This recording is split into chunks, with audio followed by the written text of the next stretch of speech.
जय श्री कृष्ण। आप सभी को छठ पर्व की बहुत सारी शुभकामनाएं। पूरा देश सूर्य पर्व मना रहा है। इस पर्व में सूर्य की उपासना होती है। अस्त होते सूर्य की भी पूजा करते हैं और उदय होते हुए सूर्य की भी पूजा करते हैं। 4 दिनों तक ये पर्व चलता है। इसमें मातृशक्ति बहुत कठिन व्रत करती है, इसके लिए इसे महाव्रत भी कहते हैं। अपने परिवार के लिए, अपनी संतान के लिए, उसकी मंगल कामना के लिए। तो इसमें भगवान सूर्य की आराधना होती है। और ये षष्ठी देवी कौन है?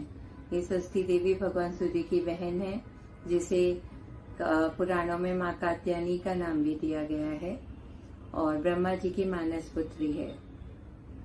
जब भी भगवान राम त्रेता युग में उन्होंने भी ये व्रत का पूजा पाठ की थी और द्वापर युग में द्रौपदी ने भी ये व्रत किया था, जिससे जब उसके पति जुए में जो राज हार गए थे वो वापस सब उसे उन सबको मिल जाता है।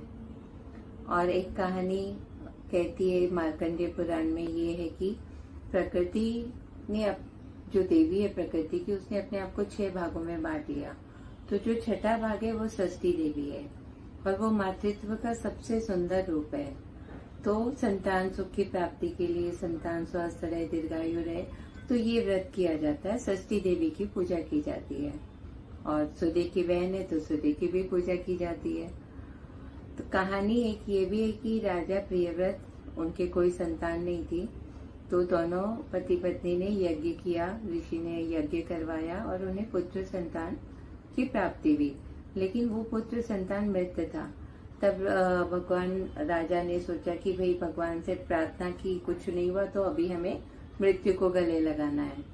तभी आकाशवाणी होती है और षष्ठी देवी उन्हें कहती है कि तुम छठ पर्व की पूजा करो, तुम्हें संतान की प्राप्ति होगी। तो राजा रानी ये पूजा पाठ व्रत करते हैं, जो दिवाली के बाद शुक्ल पक्ष की षष्ठी के दिन होता है और कुछ महीनों बाद रानी को पुत्र रत्न की प्राप्ति होती है। तो राजा रानी ने सबको समझाया कि पुत्र संतान प्राप्ति के लिए, संतान स्वस्थ दीर्घायु रहे, इसके लिए इस व्रत को करना चाहिए। और हमारे घरों में भी जब संतान होती है तो छठी की पूजा जरूर होती है। उसमें सूर्य की पूजा होती है और उसमें माँ षष्ठी की पूजा करते हैं। जो संतान हमारे घर आई है, कन्या रत्न है, पुत्र रत्न है, जो भी है, वो स्वस्थ रहे, दीर्घायु रहे, इसके लिए माँ षष्ठी की पूजा की जाती है। और आज के दिन जो मातृशक्ति इतना कठिन व्रत करती है, उन सबको दिल से नमन। सबका मंगल हो।